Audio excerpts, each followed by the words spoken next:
America is in trouble. We've turned our backs on God, forsaken our history, and too easily succumb to tyrannical orders. Our problem seems overwhelming, but the solution is simple.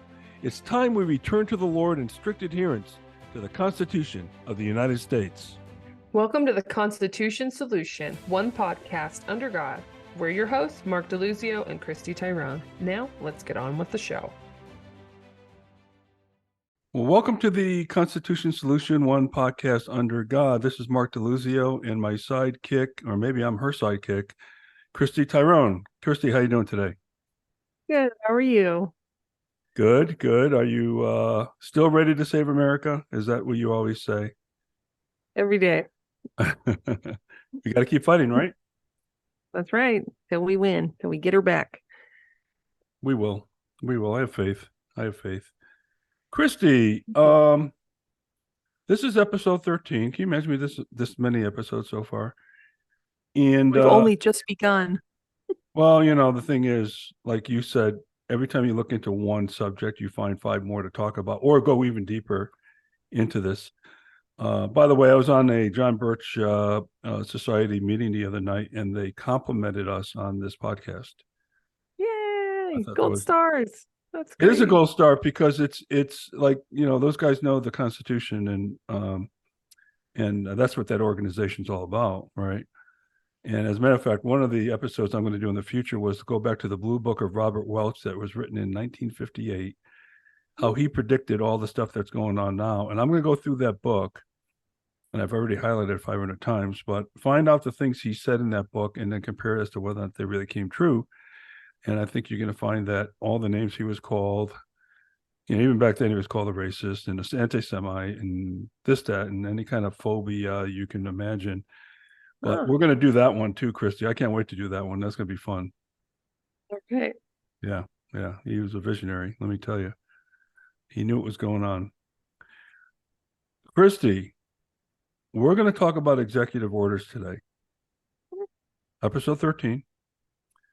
Episode 14, you're going to talk about the egregious tyrants that inflicted all kinds of anti-freedom practices on us as it related to COVID. Is that correct? That's right.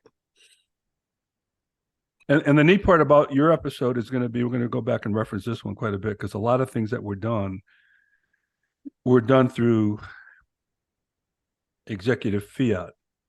Oh, I'm sorry. I meant to say executive order. So it'll be good to reference back to this one for sure when I do that one. Was that a Freudian slip that I just made? You think? No one will notice. Okay, so let's talk about executive orders. First of all, let's define what they are. An executive order is a directive by the president, and only by the president, by the way, of the United States that manages the operations of the federal government. Okay. Only a president can issue an executive order. And you might hear the word proclamation, and in effect, a proclamation is an executive order as well. Although the nature of proclamations, to some degree, not in all cases, take more of a ceremonial effect. You know, we're going to dedicate this day as, you know, whatever day. And you might think, you know, proclamations really more directed towards citizens, where executive orders are usually directed in terms of the government, in terms of how the government operates. Okay. Now, George Washington issued a proclamation when he declared Thanksgiving a holiday. That's a nice one. That's a good proclamation. Yeah, there's not many that are really nice as far as executive orders go, but wait till you see what some of the things that we found out. Yeah. And Thanksgiving, yeah, he issued that by proclamation, okay, every third Thursday of November. Happens to be one of my favorite times of year. Now, they remain in force forever unless canceled, revoked, or adjudicated by the Supreme Court that it's unlawful. Oh, okay. So they're subject to Supreme Court scrutiny, if you will, just like any law would be. Okay. Right. A new president can cancel an EO, an executive order, which is exactly what Biden did in his first week in office. He reversed 22 of President Trump's executive orders. 22 in the first week. Right Okay. away. I remember a few of them. I was like, oh, there goes Yeah. that. Now, I'll talk about some of them that he did. Now, it's a big controversy as to whether or not executive orders have constitutional standing. Okay. Now, Article 2, as we discussed in the previous podcast when we went through the different articles, has to do with the executive branch, which again, I'm going to, bring back my friend Rush Limbaugh and say, for those in Rio Linda, the executive branch is the president. Okay. And the Constitution gives them relatively broad executive authority and enforcement authority, in other words, enforcing the law, to use their discretion to determine how the laws get enforced, not what laws, but how they get enforced, and otherwise manage the resources of the executive branch. So the staff, unfortunately, the agencies that got created, So you got to think about the president in one way. He's the chief executive officer of the government.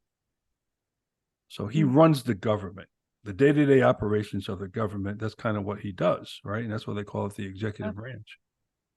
However, this is a really important part, and this is where some of the controversy comes in, Christi, is that the Constitution does not articulate a presidential right to issue a proclamation or an executive order. There's nothing in the Constitution that states that at all. Okay, and I'll get down a little bit later and tell you why it's called an executive order. It's a pretty interesting story.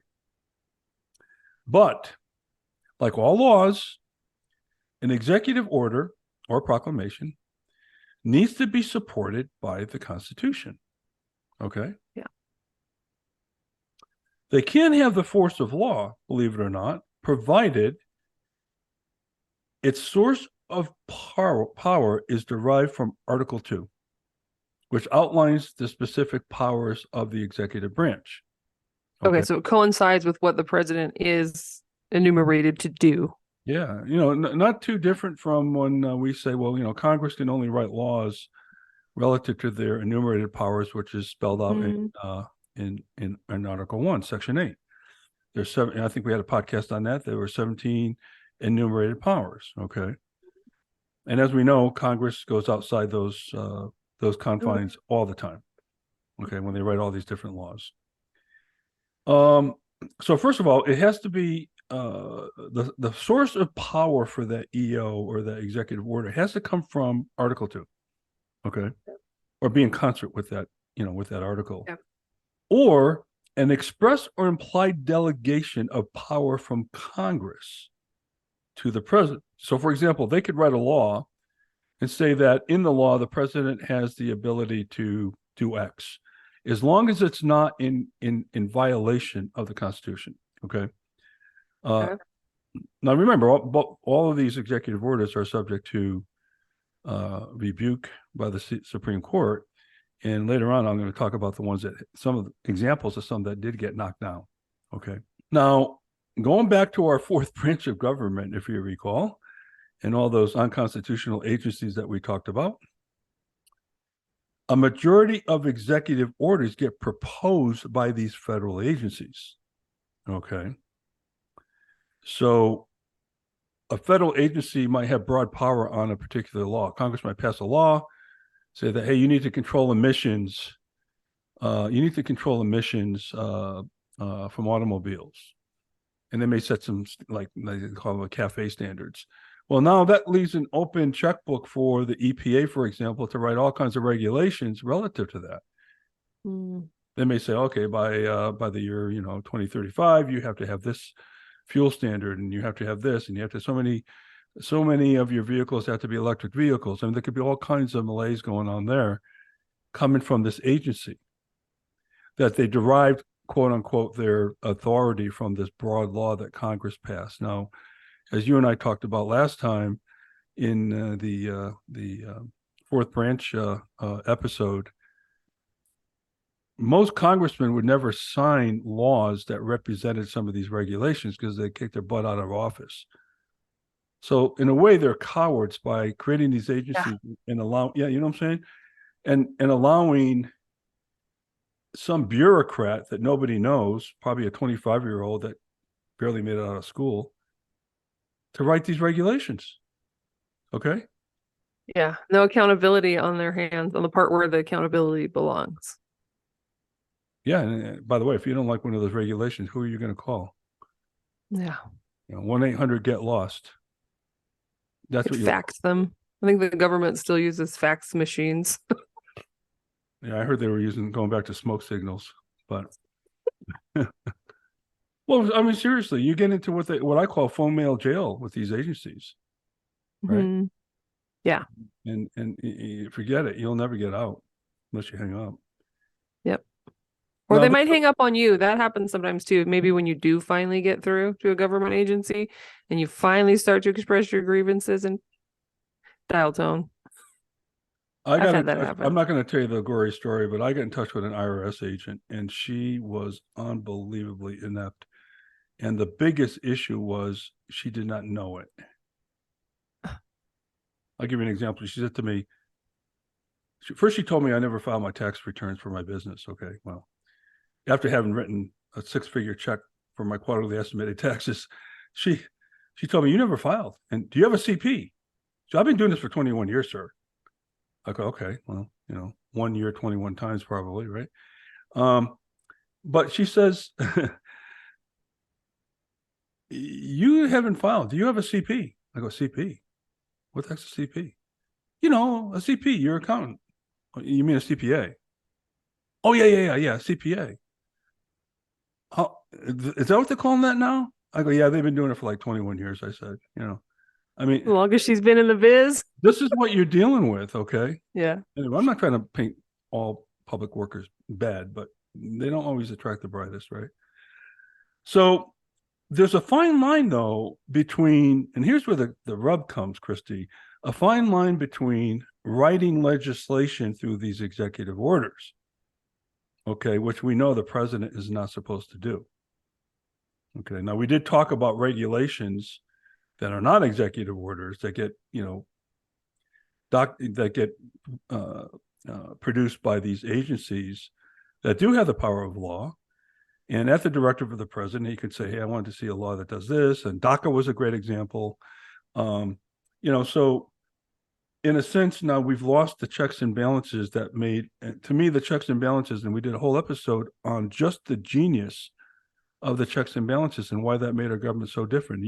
You pointed out the difference between a parliamentary system where the prime minister, in this case, the executive branch, is at the behest of the parliament, which is analogous, of course, to our Congress, right, in our Senate. So we have 3 separate, equally powered branches, and that, to me, is, of all the things they did, the genius of our Constitution. Well, now with the fourth branch, as we described in that last episode, and also executive orders, we've now violated that check and balance control. Okay. And we'll get more into this in a minute. So, fine line between writing legislation and just suggesting how you want to enforce a law, because a lot of times these laws aren't clear in that regard, and that's maybe the intent of the executive orders. Now, with the exception, and you're going to love this one, of William Henry Harrison, every president in our history, starting with George Washington, has issued what can be classified as an executive order. Oh, interesting. So only one. Yep. I have a new favorite president. William Henry Harrison. And which number was he? I don't remember. I want now I wish I had my flashcards with me. He was before my time. He might not have been before your time, but he was before my time. Okay. That was an age. Yeah. I just insulted you. Slipped right over my head. If you're looking on YouTube, it's obvious that Christi's younger than me. But anyway, So here's the first one that Washington wrote, which is June 8th, 1789. Okay. This was directed more towards John Jay at the time, but he said, impressed me with a full, precise, and distinct general idea of the affairs of the United States. That was considered the first executive order. That short little bit. Yep. What he said, I want to know what you're doing in your roles as cabinet members. Okay. That's kind of what this meant. This was like, hey, what the heck is it that you're doing that supports what we're trying to do with our government? And that was an executive. Now that's okay, because again, he's the chief executive officer of the US, of the government. So in a sense, he's directing his organization to be accountable. It's kind of what he was doing. So it's like a directive. It's not like a law. It's just it's like not a law. No, none of these are the real thing. laws, but some of them have the power of law, And that's I'm gonna yeah. interrupt real quick because I looked it up because I had to. William Henry Harrison was the 9th president, and he died in office like right away. No wonder he didn't. 32nd day. He was only president for a month, so no wonder he didn't do anything. It was like Biden. He could have probably hit the record. Yeah. The first week. Okay, so that's the funny, reason. That's the reason he didn't do it. Yeah, he didn't have enough time. It's funny. The kid's youth pastor, he said one time his favorite William Henry Harrison is his favorite president because he didn't have time to mess anything up. Oh, that's funny. That's funny. Okay, so sorry, I had to go back. I couldn't get over that. By the way, look that one up. You have to put an asterisk by his name. Like on some of these sports records that well, he did that because he had steroids. And they put an asterisk by his name. Maybe he needs an asterisk by his name, so we can't give him that much credit now, can we? Yeah. Okay, so the most famous executive order was written by Abe Lincoln. The Emancipation Proclamation. The proclamation, you mentioned that. Remember, a proclamation is essentially an executive order in a different name, but it still has the same, like ceremonial form, like you said. And by the way, that was on September 22nd, 1862, and he took a lot of heat of this because they felt he did not have the power as president to free the slaves. Okay. There's a lot of discussion to be had around that topic. Anz and I have actually been studying it really deeply. So one day we'll have to do a whole episode on all of that. The other side of the story, you could say. Yeah, I think so. Because, here's the thing, right? You said this last time, and you've been saying this ever since I've known you, you may like something, but if it's not constitutional, be careful what you ask for. Yeah. Okay. Because if it's just used right now, you're like, oh, I like that. That's great. But like now that gate has been open and now it can be used. That tool is now available to be used for things you don't like. I use smoking as a great example. And I saw this coming down all the way through when it happened. I hate smoking. I won't go to a place that allows smoking. I never even tried it, by the way. My parents smoked. Me either. I never even tried it. Okay. And I remember being in a car in the winter with the heat cranked up and both my parents smoking in the front seat and my sister and I gagging. I just hate it. I always hated it, right? You smell, your clothes smell. Okay, that's fine. I don't like smoking. But I don't agree with the government telling a owner of a restaurant or a bar that he or she can't allow smoking in his own establishment. It's a legal thing to do. And, let the market kind of decide whether or not you want to go there or not. If you don't like smoke, you don't go to the guy's bar. Okay. Yep. And he'll figure out from a market perspective what the right thing to do is. That's right. But to infringe on his rights as an owner of property, to me, is wrong. As much as I disdain smoking. Now, you're going to get a lot of people say, oh, I'm so glad they passed that law because I hate smoking. You're not thinking about like all the old country songs about the smoky bar room. When we went to Nashville, oh my gosh, like that's probably 20 years ago now when I went. And back then you had all the smoky bars and I didn't like it because I don't like smoking. And I was like, hey, kind of choking on it in there. But they were packed like sardines in those bars. So most people didn't mind, or if they did mind, like me, they went in anyways because they just wanted to be there and enjoy the party. So Yeah, but it's not Um, something that you would have done on a regular basis, and that was your call. And hey, look, if mhm, the guy's packing in everybody who likes to smoke, and he's not losing any business, he's not going to be mhm. compelled to change it. Quite frankly, I think that's his right to do that as an owner of Yes, the I agree. establishment. Hmm. As much as I don't like smoking, okay, Yes. that's not the issue. And this is what happened with tuition reimbursement and all kinds of other things that are going on. And people aren't thinking constitutionally about these things. So that's why we're doing this podcast. Um, Right. so so anyway, the emancipation population, but again, they had a lot of heat. Okay, and he did a couple other things too that later we'll talk about. Now, they didn't start tracking executive orders. This is the U.S. Department of State until 1907. They started giving them numbers. And the first one they gave a number to happened by Abe Lincoln. And it wasn't the Emancipation Proclamation, by the way. It was a month later. It was number one was issued by Lincoln. Hmm. And it happened to be the executive order called Executive Order Establishing a Provisional Court in Louisiana. Okay. By the way, I have no Okay. idea what that's about, but the whole key with this one is that's where the word executive order got coined based on That's where it Lincoln's began. Okay. on this particular link. On this particular executive order, it was called, and he named it Executive Order Establishing a Provisional Court in Louisiana. So ever Huh. since then, they've been called executive orders. Interesting. Yeah. Okay. So that's, I'm curious now to know more about that. I'll have to look that one up. oh, you mean the particular The court and Louisiana? stuff, the Yeah, provisional yeah. court. I don't know. I don't know what that one's about. Maybe we should look it up. Now, Yeah, the most executive orders in history, FDR of issued course. 3,721. So many. Your favorite guy. No, I see why. Yeah, no, my favorite guy is Woodrow. I have trouble saying his name. Woodrow Wilson. He He had started, I mean, 1,803. He had like half of what FDR had. okay. But Okay. FDR was in office for 4 terms.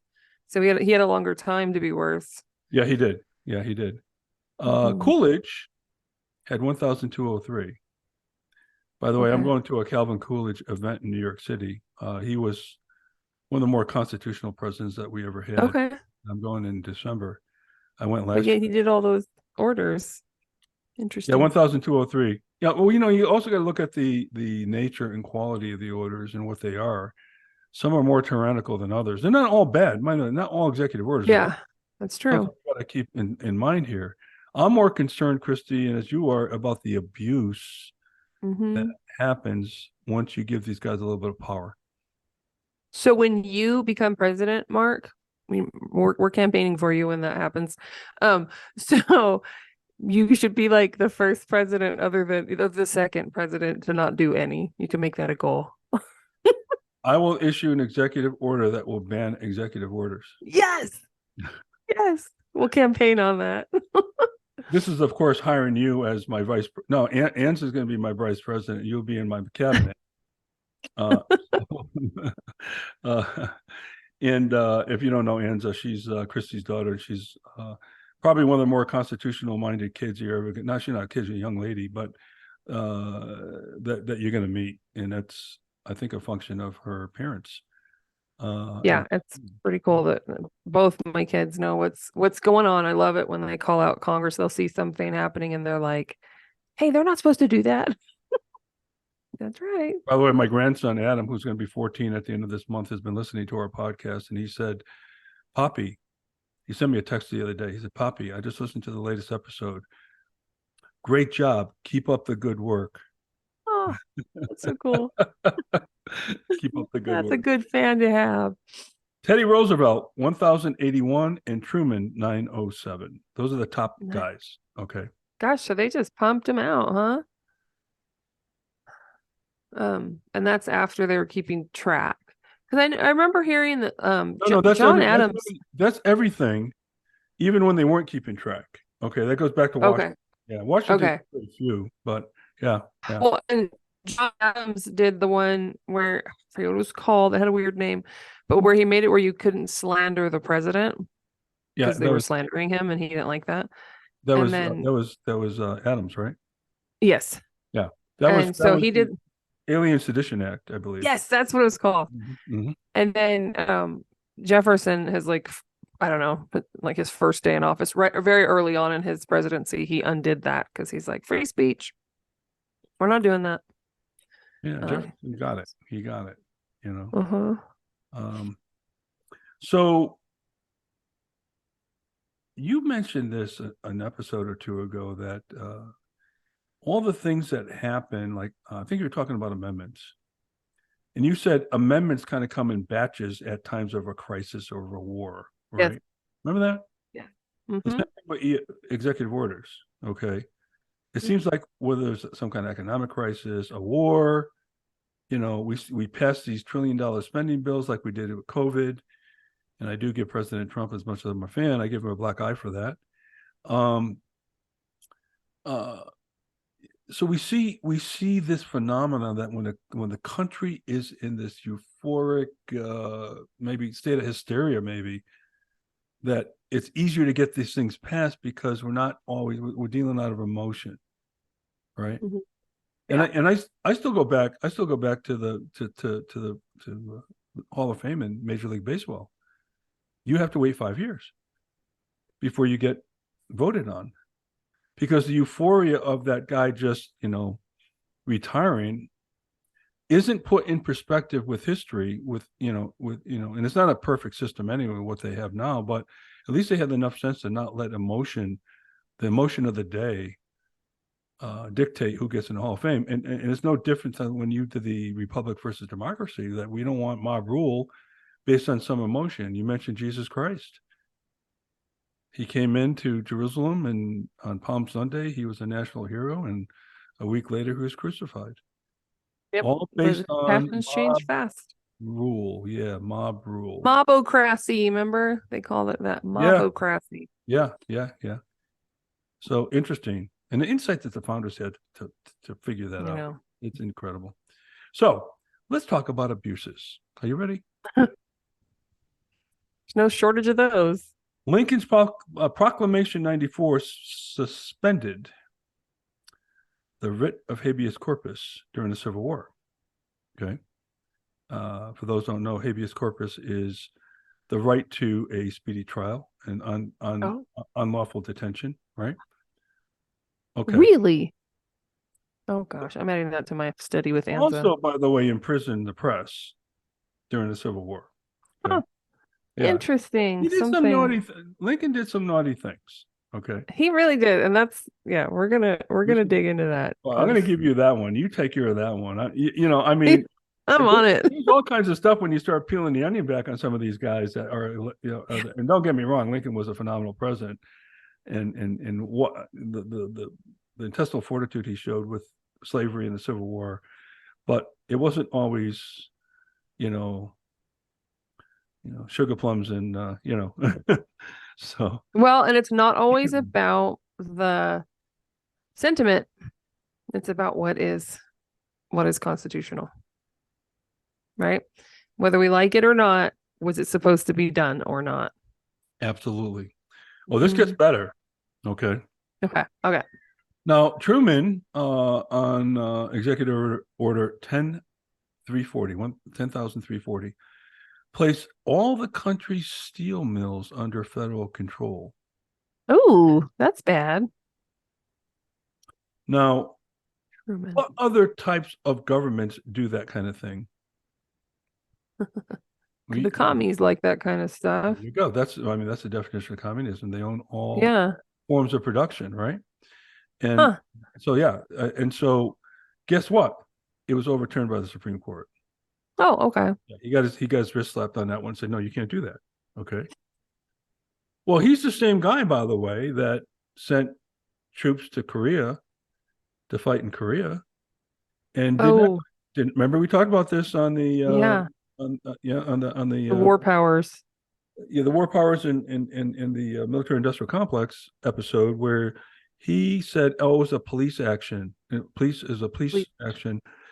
37,000 of our troops later who got killed there, not counting the the injuries and everything else that went along with the Korean War. Yeah, that was Truman. Okay. Wow. And again, the whole idea here is that, and this all ties back into the founder's vision. They did not want to give one person any kind of overbearing power, which is why you had the checks and balances, that we had the whole episode on checks and balances between the three branches. They thought it was dangerous. This is why they didn't allow the president, even though he's a commander in chief, to declare war. They did not want to give that responsibility to any one individual. Okay. So this ties into these executive orders and the abuses that have followed with these. Now, our buddy Bill Clinton actually used executive order to declare war on Kosovo in 1999. Now, eventually, it was authorized by Congress, okay, but he used an executive order, abuse of power.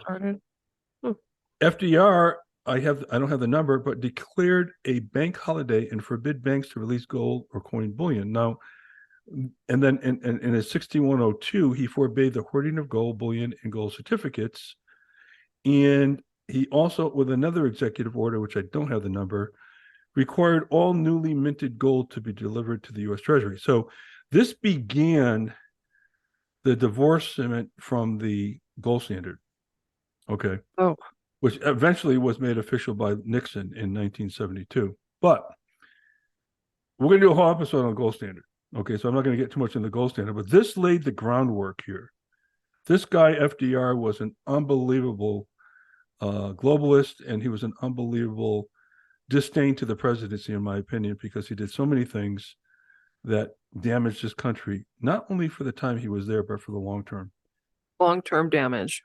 I mean, Social Security, as much as, I know, running for Congress, if you said this, you get kicked out right away, but it was an unconstitutional act. The government shouldn't be involved in retirement plans. I mean, show me in the Constitution where that sits, right?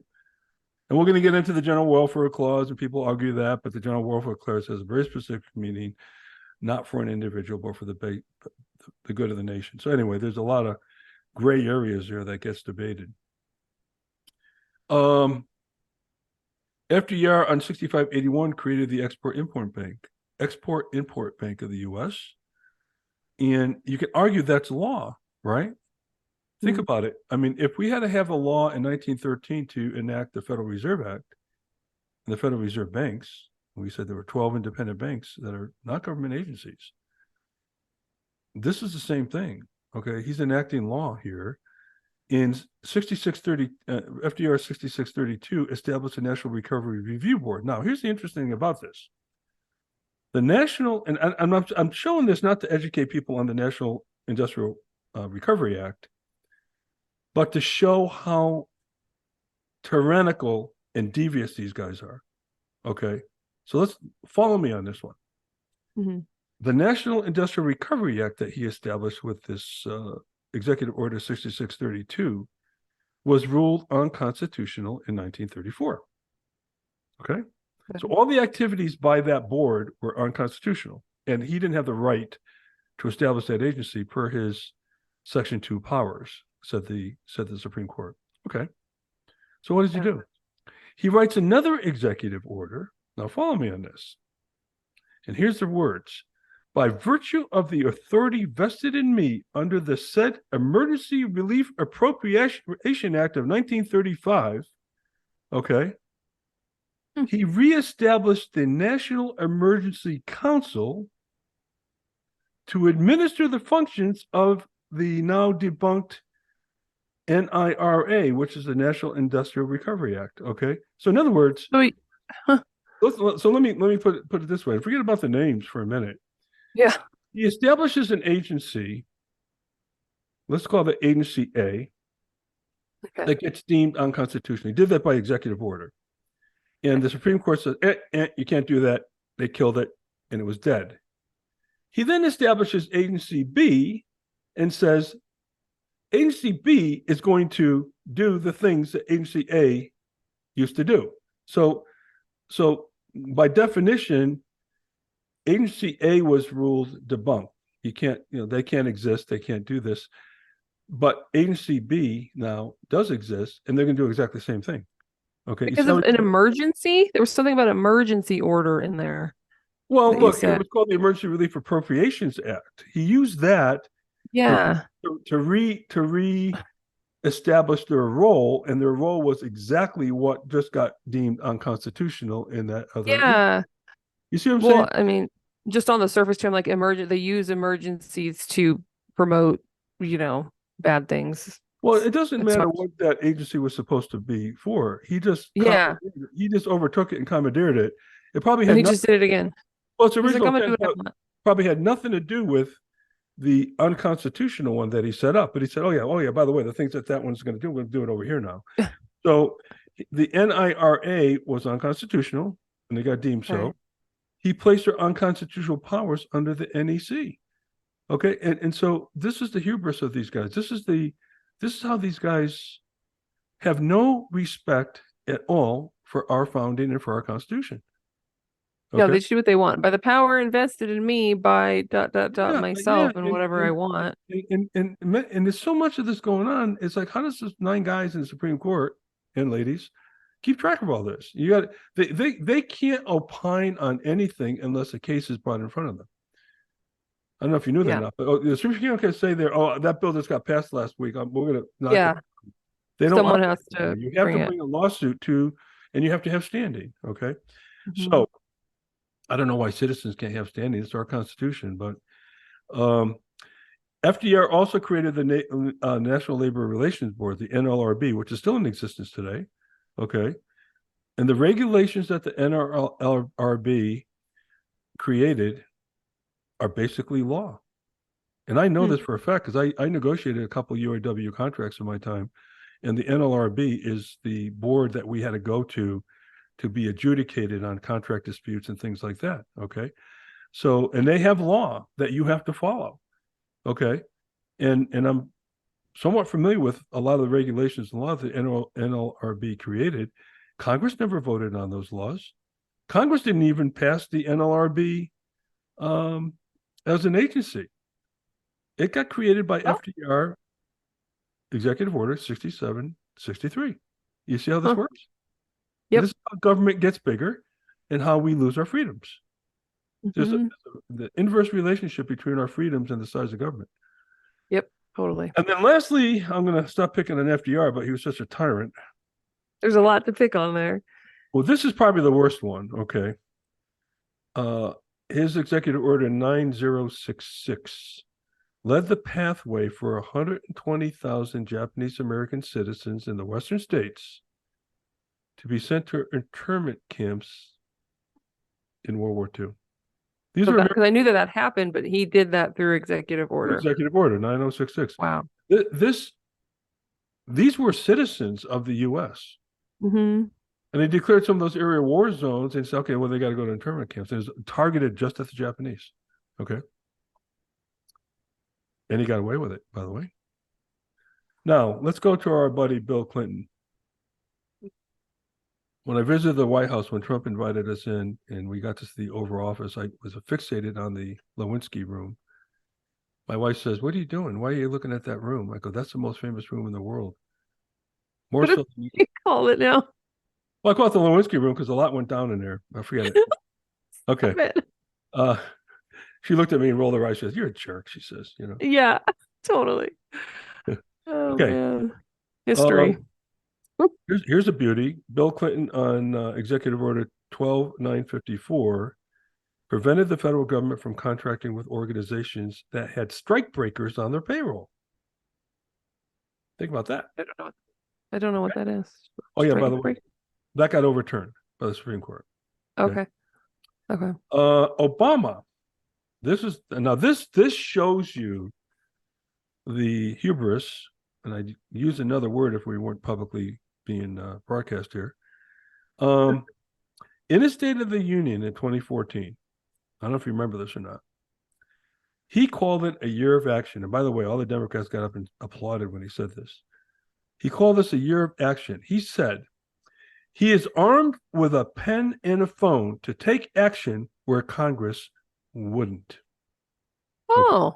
I remember him saying he was just like boldly embracing the overreach. He took his phone out of the, he's not even trying to hide it. Okay. He took his phone out of Yeah. his pocket and he took a pen out. Yeah, I have a phone, I have a pen. Okay. If Congress doesn't act, I will. Clearly a disdain for our founding and our Constitution. He can't take action. He's the president. He's not a legislator. But this is, you give these guys a little bit of power. It's like giving, drugs to a drug addict. I mean, it's these, and the founders had these guys nailed from day one. Okay. Oh. And to get applaud for it. They didn't believe any one person that had that kind of power. Because you imagine if Obama was king, and what would happen to this country? Any of these guys, for the matter. I mean, okay. Now, Joe Biden. I'm just going to go through the list of his abuses. Okay, a couple of these you're going to talk about. He put in, these are all through executive order from Joe Biden. You ready for this? Yeah. I actually wrote them in red on my paper. They're so bad. He did a 100-day masking directive.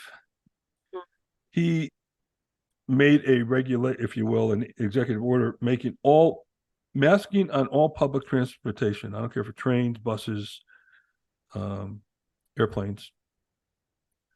Reinstated membership in the WHO and the Paris Accords. Trump pulled us out. Okay, now, why is that bad? Because it feeds into the whole globalization of what's going on here with our government, and a lot of other reasons why it's bad. He directed the Department of Education to extend loan payments on school loans. He stopped all construction on the Keystone Pipeline. He placed a moratorium on oil and gas in ANWR, which is the Arctic National Wildlife Refuge up in Alaska. By the way, you wondering why your gas prices went up? Yeah. He reversed what they inappropriately deemed as the Muslim ban. Now, a little history here. Trump said, we're going to stop immigration from terrorist countries. There were 7 countries, and they're all Muslim-based countries, right? And he put a stop to to immigration from these countries, okay? And the Supreme Court, it got taken to the Supreme Court, and he was in his rights to do that as president, okay? Okay. He was in his rights. Well, guess what? He reversed it. He reversed that through Biden reversed it. Okay. Yep. And then he reinstated DACA. Okay. Mm-hmm. He stopped through executive order building the border wall. And you'll love this one. He stopped the deportation and ordered the release of 14,000 illegal aliens. Okay. They're all being held for trial. He released them into your backyard, into my backyard. Okay. Probably literally, because we're both here in Arizona, right? Order. That's just some of the things this guy did. Okay. All right. So the controversy is executive orders have been controversial from the beginning. The scrutiny took a lot more and got on a lot more energy when FDR started his gamesmanship. Okay. That's where people really started sitting up and taking notice on these things. So there's a wide power view and a limited power view. And I'll just read these really quick. Teddy Roosevelt, who had 1,081 EOs, he said, the most important factor in getting the right spirit in my administration, next to insistence upon courage, honesty, and a genuine democracy, there's that word, by the way, democracy. Eye twitches. Yeah. Of desire to serve the plain people, I guess you and I are plain, was my insistence upon the theory that the executive power was limited only by specific restrictions and prohibitions appearing in the Constitution or imposed by Congress under its constitutional powers. Yes, he's correct. Okay. But he went on to say, I declined to adopt that view, and what was imperatively necessary for the nation could not be done by the president unless he can find some specific authorization to do it. So he's basically saying, screw you, Constitution. Screw you, Article. Yeah, he's like, this is true, but I don't like it. Yeah. Disregard. He disagrees. Okay. Just like Wilson disagreed when he said our Constitution was a theory. It's law, Mr. Woodwell. What kind of name is Woodrow anyway? I can't even say it. Woodrow. I Wood say row. Woodrow. It's like death row. Anyway, uh, now the limited power view, which was William Howard Taft, who had Okay. 724. You gotta remember, some executive orders aren't bad. Okay, they're not all. We're not trying to paint all executive orders bad. We're trying to focus on the abuse. And you give these guys an inch, they'll take a mile. Okay, and that's what Yeah. happened. All right, here's what Taft said, which we both agree with. The true view of the executive functions is, as I conceive it, that the president can exercise no power which cannot be fairly and reasonably traced to some specific grant of power or justly implied and included within such express grant as proper and necessary to its exercise. Such specific grant must be either in the federal constitution or in an act of Congress passed in pursuance thereof. I'm going to come back to that word in a minute.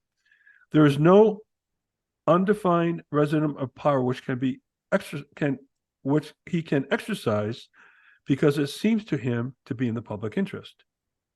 Right? That's what you've been saying. Yeah. Yep. That's right. Well, I think it would be in the public interest to give all Christie's money to Mark DeLuzio. Because Mark is smart and he'll do the right thing with it. Christy doesn't know what she's doing. Yeah, and free pizza for everybody who's paying for it. Let's do it, right? No matter. How did you know I was going to buy pizza? What about the lactose intolerant people? Well, screw them. Come on. But yeah, so the public interest, even if it sounds good. Italians aren't lactose intolerant. Okay, let's get that. No, because we drink wine. Okay. Yep. But let me go back to this pursuant thereof, because that is a word. That was a phrase out of the Constitution. Okay. Okay. Pursuant thereof basically means it's the laws passed. So let me read it again. Such specific grant must be either in the federal constitution, got that, Article 2 in particular, Yep. or in an act of Congress passed, that means laws, Yes. in pursuance thereof. Pursuance thereof, the Constitution. What was allowed in the Constitution? In this case, he's talking most likely about the enumerated powers of Congress, the 17 enumerated powers. Okay. Pursuant thereof, which means that Congress can pass a law that's not constitutional. He's saying, no, I ain't playing there. Okay. He had it right. Okay. Then he said, there's no undefined resident of power which he can exercise, he being the president, because it seems to him to be in the public interest. In other words, your opinion doesn't matter as president, quite frankly, if it's, I mean, you can agree or disagree on a law being passed as long as it's in the confines of the, inconsistent with the Constitution. But your opinion, like when Biden said, hey, we're going to pay everybody's tuition, Taft would say, well, no, there's two reasons why you can't do that. One, it's unconstitutional spend, and two, the president can't spend money. Yep. The power of the purse is with Congress. So Taft had it right. Okay. Good for him. But it's good to hear that someone had it right. Well, it's amazing how these power hungry presidents just want to go outside the bounds of what they swear to oath on. Okay. Mm-hmm. So again, Biden's tuition reimbursement scam. So many in the public love that. Oh yeah, my God, I'm getting my tuition paid. It's about time. About time.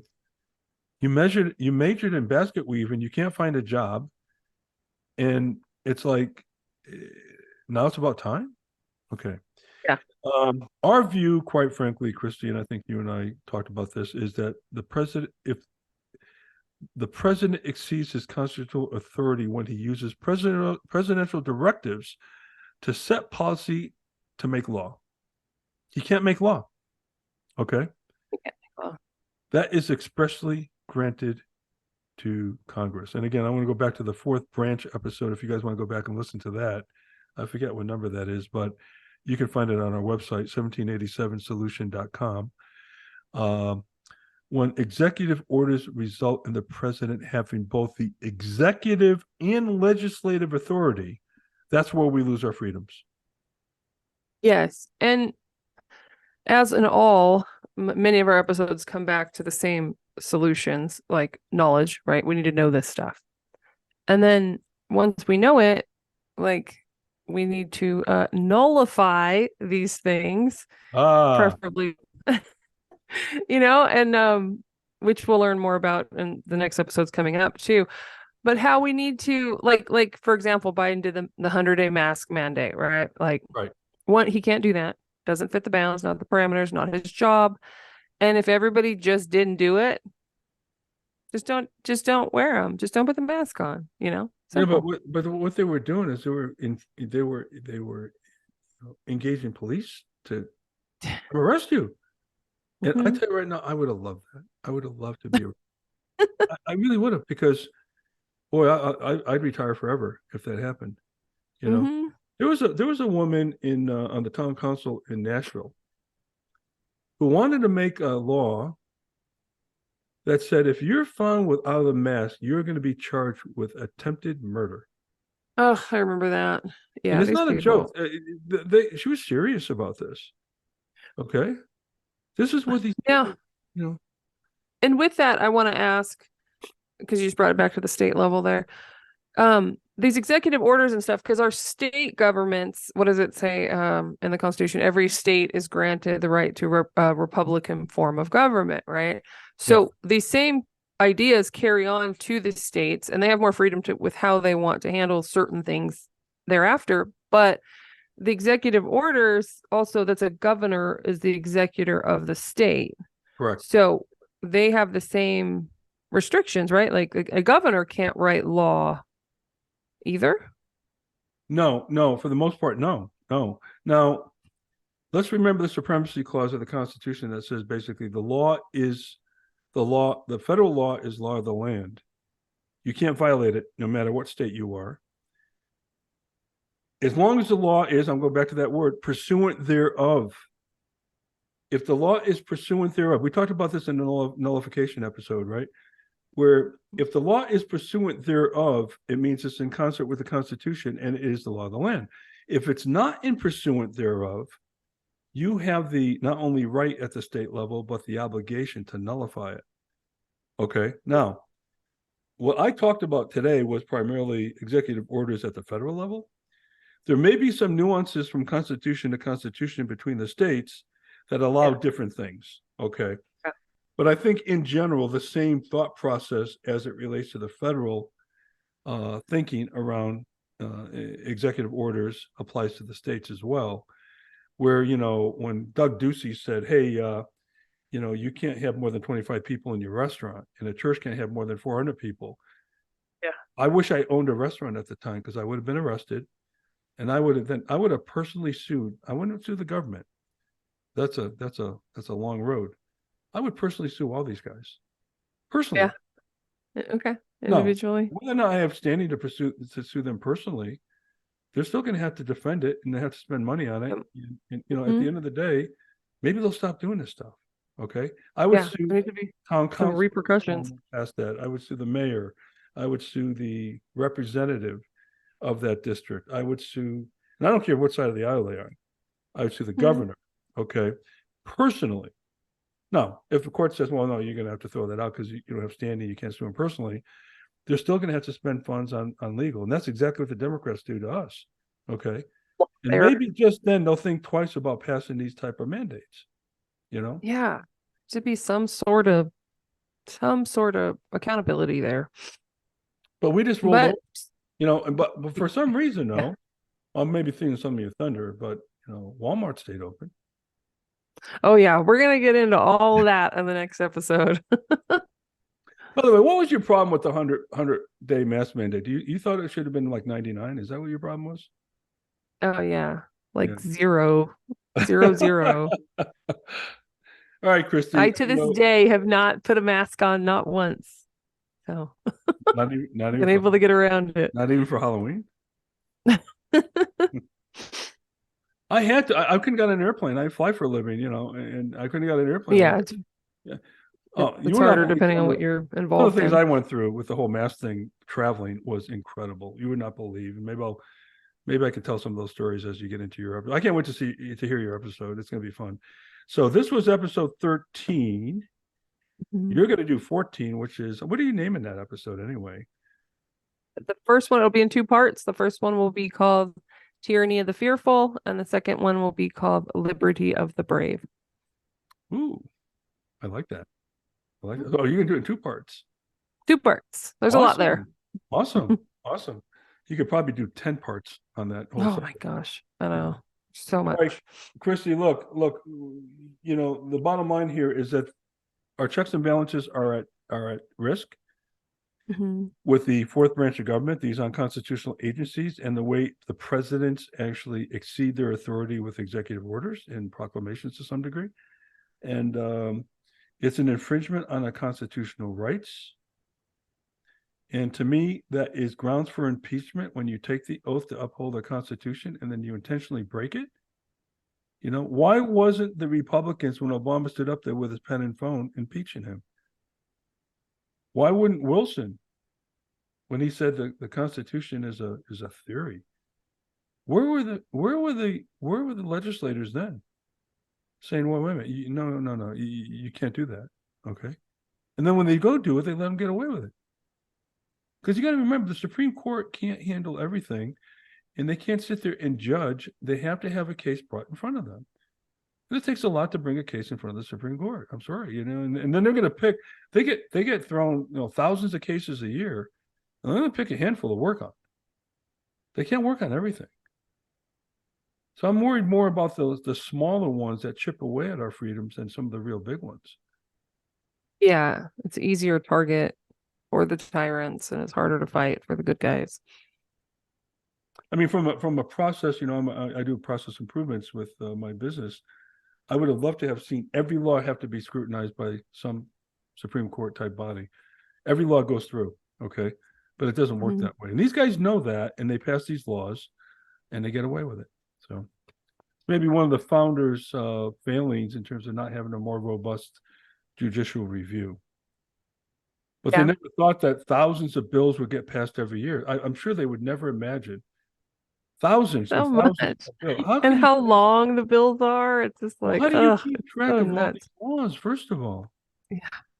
How do you do that? How do you even know what law you're breaking? Somewhere along the line, you're breaking the law if somebody ever want to hold you to it. And that's what Trump's going through now. Okay. Yeah. Where you're supposed to have a crime and then find out who did it. Now they're saying, no, let's take the man and find out what crime he created.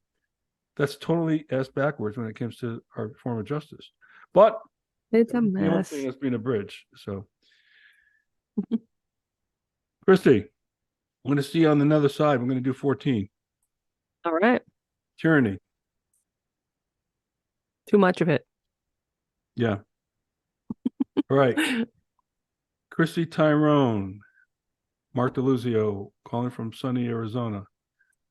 Today is, it's the middle of November and it's 75 degrees here, so I kind of like it. All right. We'll see you on the other side. Thanks, Mark DeLuzio, Christi, Tyrone. Go to 1787solution.com to get all of our episodes that we release. We release 2 a month, one on the 1st of the month and one on the 15th. And also go to Apple Podcasts. You can catch us on YouTube. Constitution Solution, one podcast under God. And we'll see you next time. Thanks. Bye. Thanks for listening to the Constitution Solution, one podcast under God.